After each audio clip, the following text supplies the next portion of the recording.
We got a big show for you. We're loaded up and firing on all cylinders today. And get out your pacifiers, lefties, because, that's a thing now. I don't know if you know this or not, but there's a whole trend where adults are using pacifiers to cope. Yes, they are using pacifiers to cope because they can't handle things under Trump. This is the ultimate GDS. So now you actually have orthodontists and dentists out there who are warning people, you really shouldn't do this. There's a reason why they're made for babies and not for adults. And you're going to wind up hurting your bite, your jawline, and creating lots and lots of problems for yourself. But I think if you're an adult and you're sucking on a pacifier, you got bigger problems than worrying about your smile, because you probably never smile. You're probably so freaking miserable all the time that you don't smile. Let's be honest. So there's that. Which reminds me that the big story of the hour is brought to you by a great dentist who can fix your smile, even if you ruin it by sucking on a pacifier, and that's Dr. Mike Veneria. Dr. Mike is a dentist that other dentists and doctors go to because the level of care and excellence is just that incredible. So schedule your free dental implant consultation today at 856-786-2020 or visit veneriadental.com. I was supposed to do a Fox hit today, but I got bumped for the president, who gave an Oval Office address. That's okay. That happens. I'm all right with it. I'll live. We have a lot of audio for you from that today. And, the whole thing about crime and what's going on in D.C., look, here's what I have to say on that issue, and it's this. It goes like this. Democrats are making a huge mistake, a huge political mistake. Even Joe Scarborough this morning on Morning Joe had to point out the fact that the neighborhoods that are impacted by crime the most are black neighborhoods. And what you have is, again, mostly privileged white liberals who are the ones out there yelling and screaming about what Trump is doing in D.C. amidst this federal takeover. Let's understand a couple things here about D.C., all right? Number one, D.C. is not a state. It is a creature of the federal government. And it was not until the 1970s when President Richard Nixon signed the bill into law creating the D.C. Home Rule Charter that gave D.C. a semblance of autonomy and created a mayor and city council form of government, subject to the okay of Congress, meaning that even though D.C. gets to self-govern, Congress gets the final say-so on everything it's done in the District of Columbia. It is not a state. The founders did not want it to be a state for a reason. They were worried that if it was a state, it would have undue influence on the federal government. They were worried it would tip the balance of power. Remember, the states created the federal government, not the other way around. But the federal government created the District of Columbia.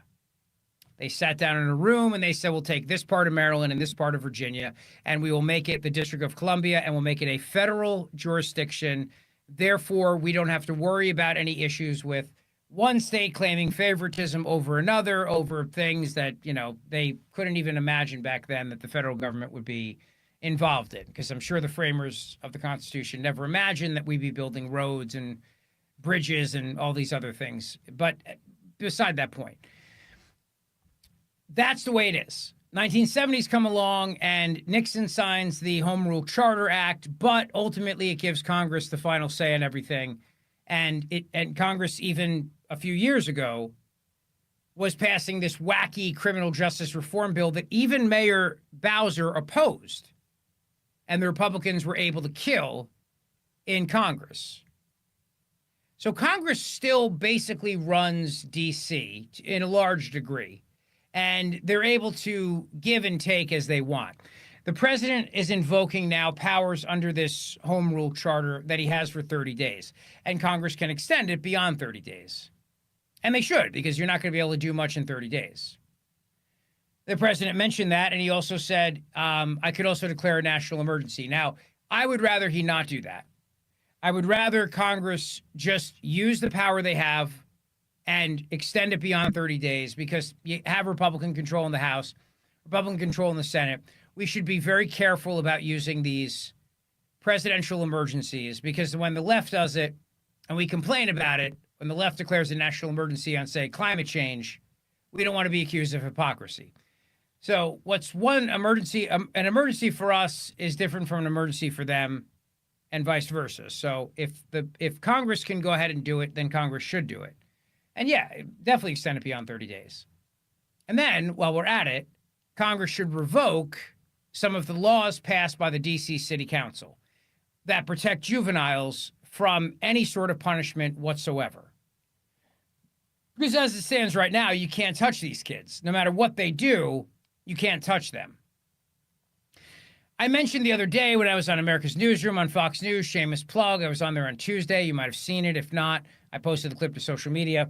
There's this clip going around of Joe Biden talking about, it's back in 1992 when he was a senator, how his staff would tell him to basically run red lights in the middle of the night to avoid getting carjacked, or slow down in the middle of the block to try to time the lights so he could get through them.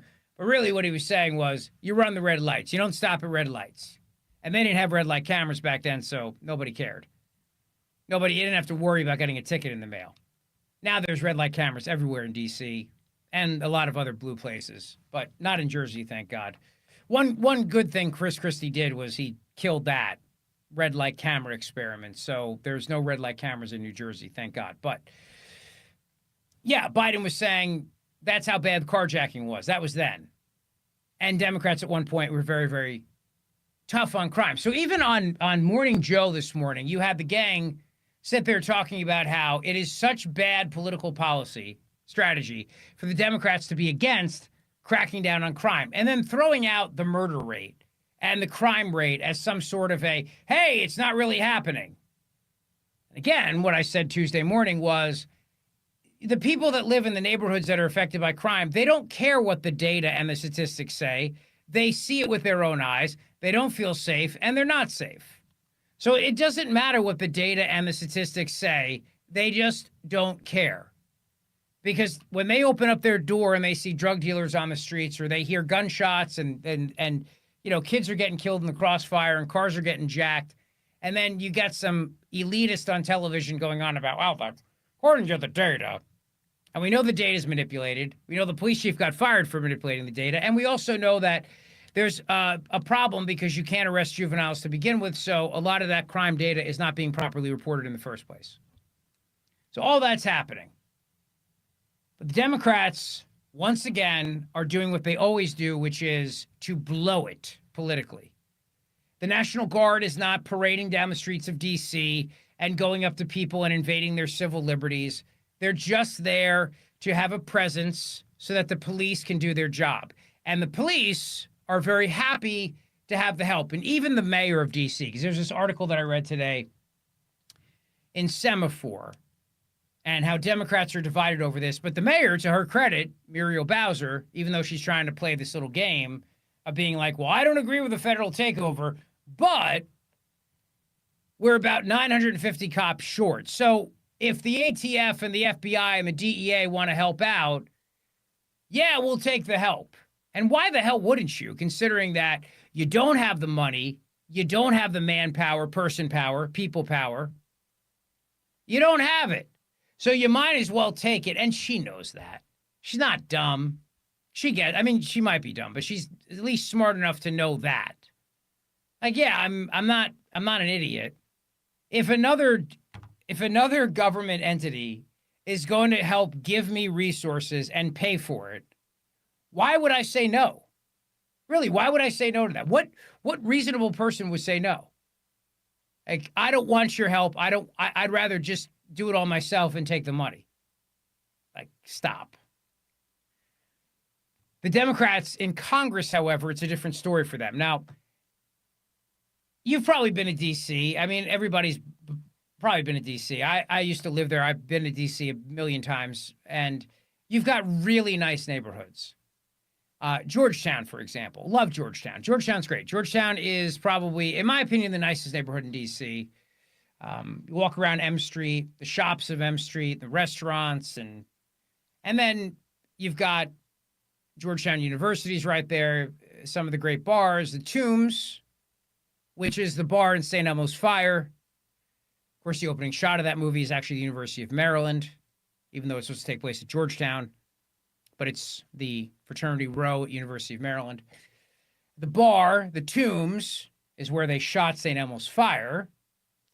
It's also where Bridget and I decided that we would adopt our first child over a beer in D.C. And we decided, you know what? I was down there doing a client thing. I was doing a political media training thing back in I guess this must have been 2012 or something. And we said, you know what? Let's adopt. So the Tombs in Georgetown has a very special place in my heart for a lot of reasons. I went on a lot of dates there in college, and it's where my wife and I decided that we would adopt, which would ultimately lead, of course, to our son Patrick coming into our life, and the rest is history. But it's beautiful. Georgetown's great. It's also very expensive. And you've got these ridiculously expensive, beautiful brownstones and houses from the colonial era, and crime is not really a big factor in Georgetown. I mean, you know, it's a thing, but it's not like Anacostia. You know, there are neighborhoods in that city that the people in Georgetown don't go to. And the problem is, as usual, white elitist liberals who live in Georgetown and maybe even teach at Georgetown are the ones who wind up going, the crime is not bad. I've looked at the data and the statistics. I feel perfectly safe. Yeah, you do. In your $3 million brownstone, you feel perfectly safe. We get it. Totally get it. By the way, the Exorcist steps are in Georgetown, right next to a gas station. So if you ever want to see the Exorcist steps, you can walk up and down them. I've done that. That's fun too. You can do that. And it's literally right by a gas station. So it's funny because you think in the mind, if you watch the movie, you know, you think you imagine the priest falling down the stairs, you know, after he battles the devil. And then you look right over and there's a car getting gas. And you're like, they kind of did a really good shot with the camera angle of not showing that. But I digress. The point is that cool neighborhood. There's lots of great neighborhoods in D.C. And there's a lot of really blank ones. Some back in the day in the Capitol Hill area, which were dangerous, have now gentrified, but there's still bad neighborhoods. But the people that are on TV who go on there and opine about how it's not that bad. We're all making it up. The numbers are not that bad. They are the ones, I promise you, they are the ones who don't have to worry about this at night. And even Morning Joe had to acknowledge that this morning on their show. Here is Morning Joe saying all this. This is cut number 6 from this morning's MSNBC. I know you hate hearing this stuff, but it really backs up everything we've been saying. You know what I mean? So it's worth taking a listen to. It really is. Cut 6. The answer to this problem for Democrats is not, oh, everything's okay. There's nothing to see here. Move along, move along. Oh, Washington has dropped 24% or whatever in crime. Well, let me give you some other numbers. The Washington Post took a poll in late April, early May. 91% of Washington residents say crime is a problem. 91%. 51%, it is an extremely serious problem. And John Heilman, we've had people before put this in racial terms. And this is, I must say, this is one thing that I think Democrats have gotten so wrong about crime. So wrong about crime. Let me just read the Washington Post here.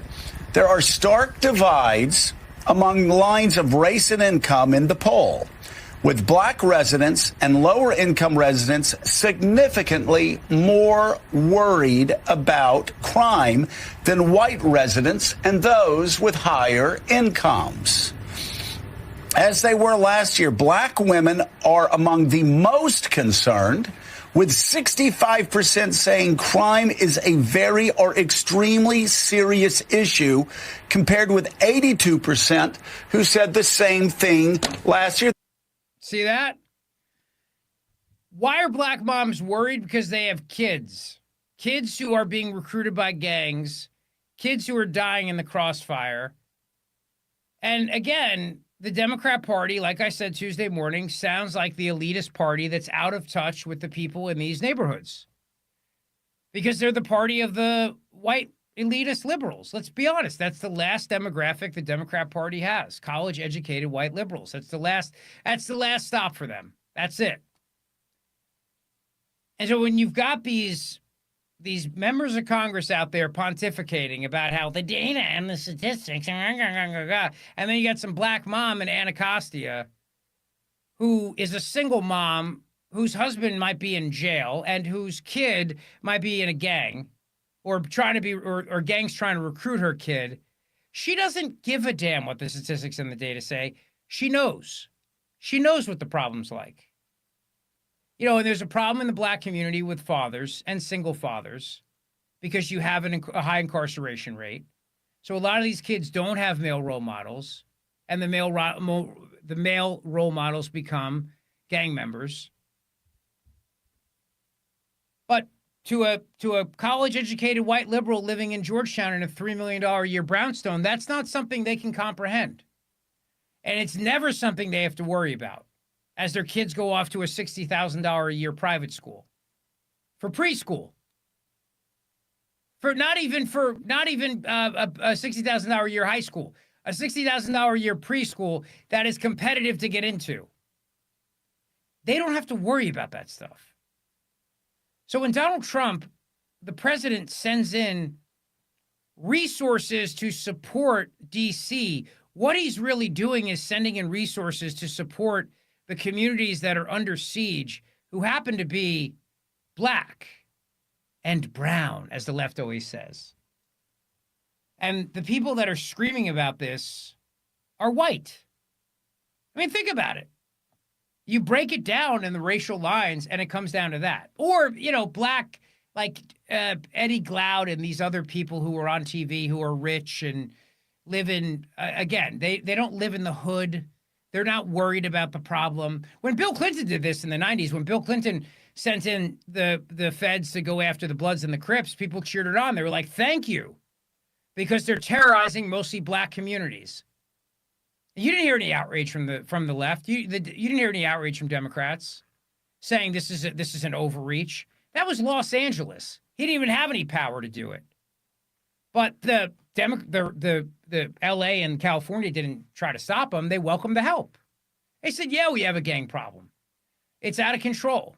So thank you. We'll take it. The city of Compton was like, yes, bring it. You didn't hear this outrage. But you do now. You do now, because this is the Democrat Party today. It's made up of a bunch of elite white liberals who live in data and statistics and have their noses buried in books and have their noses buried in what the statisticians tell us about the root causes of and nobody cares. They just want it stopped. And this is why it's like setting them up for a trap. I mean, here you've got another clip. This is MSNBC. Chris Matthews and Mika Brzezinski kind of realized they might have been rope-a-doped here by Trump a little bit. This is cut number 5, again from MSNBC, from this morning. Take a listen. And the murder rate, you can't keep saying violent crime is down, but the murder rate's up. To the average person, the murder rate's about life and death. You don't brag about a rising murder rate. And the Democrats are, I agree with you, Mika, they're falling into the trap of defending what's indefensible. It's a trap. Yes, it's a trap. I mean, if it's not a winner politically to say, oh, you're wrong, look at the data. Because, you know, if one violent crime happens in a very heavily populated part of the city, people hear about it and it's visceral. They don't want it. And they'll gravitate to the person who appears to be doing something about it. And that person is Donald J. Trump. Totally within the law, totally within the powers of the federal government, totally within the powers that the federal government gave D.C., and totally within the powers that the federal government can revoke from D.C. anytime it wants to under the Home Rule Charter.